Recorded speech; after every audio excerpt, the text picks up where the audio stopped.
Rajesh Khanna Hindi cinema के पहले superstar थे।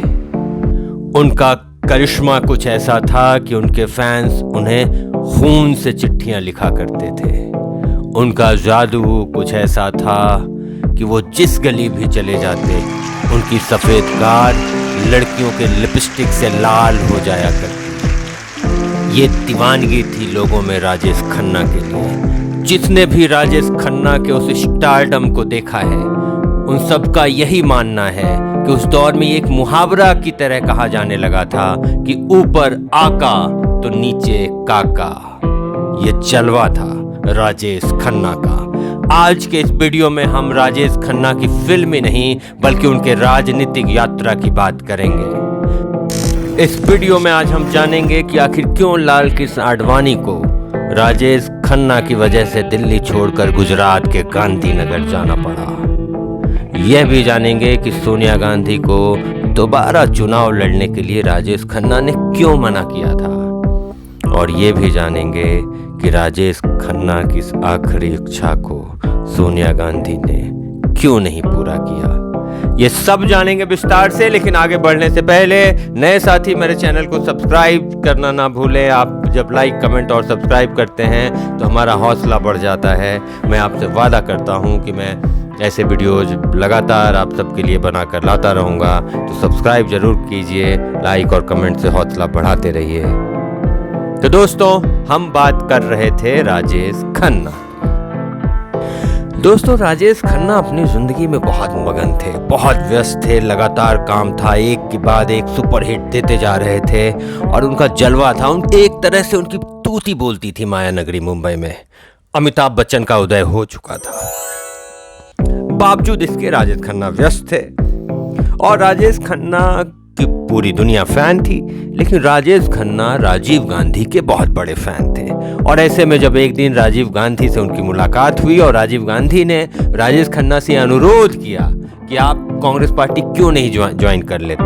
राजेश खन्ना ने एक इंटरव्यू में बताया था कि राजीव गांधी इतने मुस्कुरा कर और इतने प्यार से उनसे यह प्रस्ताव दे रहे थे कि वो उन्हें मना नहीं कर पाए। और उनके मुस्कान के आगे, राजीव गांधी के मुस्कान के आगे राजेश खन्ना हार गए। ये वही राजेश खन्ना थे जिनकी एक बार नजरें टेढ़ी कर देने से दुनिया में कयामत आ जाया करती थी। और अब राजनीति के अखाड़े में राजेश खन्ना उतर चुके थे। साल 1984। अब राजेश खन्ना कांग्रेस पार्टी के लिए चुनाव प्रचार करने लगे थे। देश में अलग अलग हिस्सों पर जहां कहीं भी वो जाते, राजेश खन्ना को देखने और सुनने के लिए लाखों की तादाद में लोग उमड़ उठते थे। ये राजेश खन्ना का स्टारडम था जिसे कांग्रेस को बहुत लाभ मिला और वो लगातार चुनाव जीतती भी रही।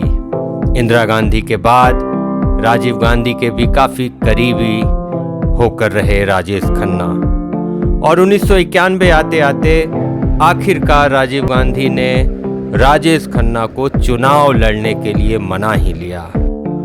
और राजीव गांधी के कहने पर वो नई दिल्ली से चुनाव लड़ने के लिए तैयार भी हो गए। ये वह दौर था जब भारतीय राजनीति में लाल कृष्ण आडवाणी का डंका बजा करता था। नई दिल्ली सीट पर साल 1991 के लोकसभा चुनाव में मुकाबला राजेश खन्ना और लाल कृष्ण आडवाणी के बीच था। दोनों के बीच जबरदस्त कांटे की टक्कर देखने को मिली। हालांकि इस चुनाव में लाल कृष्ण आडवाणी ने बाजी मार ली थी, लेकिन वो राजेश खन्ना की लोकप्रियता से टक्कर नहीं ले सके। इस सीट पर आडवाणी ने बेहद ही कम वोटों से जीत हासिल की थी। नई दिल्ली सीट पर लाल कृष्ण आडवाणी को उस वक्त 93,662 वोट मिले थे, जबकि सुपरस्टार राजेश खन्ना को 92,073 वोट मिल चुके थे। वोटों के अंतर को देखकर यह समझा जा सकता है कि राजेश खन्ना और लाल कृष्ण आडवाणी में हार जीत में कोई बहुत बड़ा अंतर नहीं था, महज 1600 वोटों का। उस वक्त लाल कृष्ण आडवाणी गुजरात के गांधीनगर से भी चुनाव लड़ रहे थे और वो दोनों जगह से उन्हें जीत मिली थी। और इस तरीके से उन्हें एक सीट छोड़ना पड़ा। तो वो लाल कृष्ण आडवाणी को समझ में आ गया था कि नई दिल्ली की सीट वो बहुत कम मार्जिन से जीते हैं, तो वो सीट उन्होंने छोड़ दी थी। और यहाँ पर 1992 में फिर से उपचुनाव हुआ और कांग्रेस पार्टी ने एक बार फिर इस सीट से राजेश खन्ना को अपना उम्मीदवार बनाया, जबकि बीजेपी ने उनकी लोकप्रियता को टक्कर देने के लिए शत्रुघ्न सिन्हा को मैदान में उतारा था। लेकिन इस बार राजेश खन्ना ने भारी मतों के अंतर से शत्रुघ्न सिन्हा को पटकनी दे दी थी। राजेश खन्ना को कुल 1,16,25 मत हासिल हुए और लगभग 30,000 वोटों के अंतर से उन्होंने शत्रुघ्न सिन्हा को हरा दिया। और इसके बाद राजेश खन्ना 1992 से लेकर 1996 तक लोकसभा के सदस्य रहे। साल 1996 में एक बार फिर कांग्रेस पार्टी ने राजेश खन्ना को मैदान में उतारा, लेकिन इस बार राजेश खन्ना बीजेपी के जगन मोहन के सामने नहीं टिक सके और राजेश खन्ना को लगभग 58,315 मतों से हार झेलना।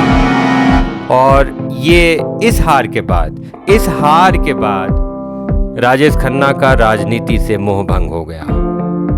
इस बीच कांग्रेस पार्टी में भी बहुत कुछ बदल चुका था। राजीव गांधी की हत्या के बाद एक अंतराल के बाद सोनिया गांधी फिर से पार्टी की अध्यक्ष बनती हैं और सोनिया गांधी ने जब कांग्रेस पार्टी की कमान संभाली तो उन्होंने राजेश खन्ना को एक बार फिर से लोकसभा चुनाव लड़ने का ऑफर दिया, लेकिन इस बार राजेश खन्ना ने उन्हें साफ साफ मना कर दिया।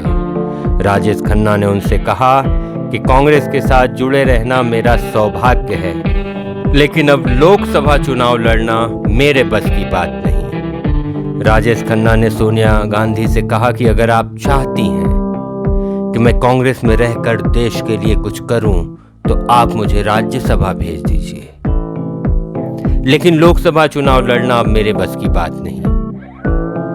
लेकिन जिस तरीके से राजेश खन्ना ने सोनिया गांधी को लोकसभा चुनाव का ऑफर ठुकरा दिया था, ठीक उसी तरीके से कांग्रेस ने भी उन्हें राज्यसभा कभी नहीं भेजा और इस तरह से राजेश खन्ना की राज्यसभा जाने की वो आखिरी इच्छा अधूरी ही रह गई।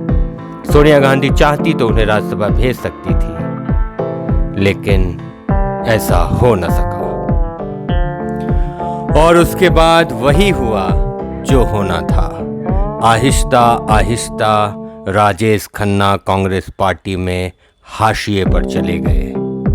हालांकि कभी कभी चुनाव प्रचार के दौरान वो यदा कदा नजर आ जाया करते थे, लेकिन साल 2012 यह वक्त था जब उत्तर प्रदेश में विधानसभा के चुनाव होने वाले थे। फरवरी मार्च में विधानसभा चुनाव की वोटिंग से पहले वहां चुनाव प्रचार जोरों पर था।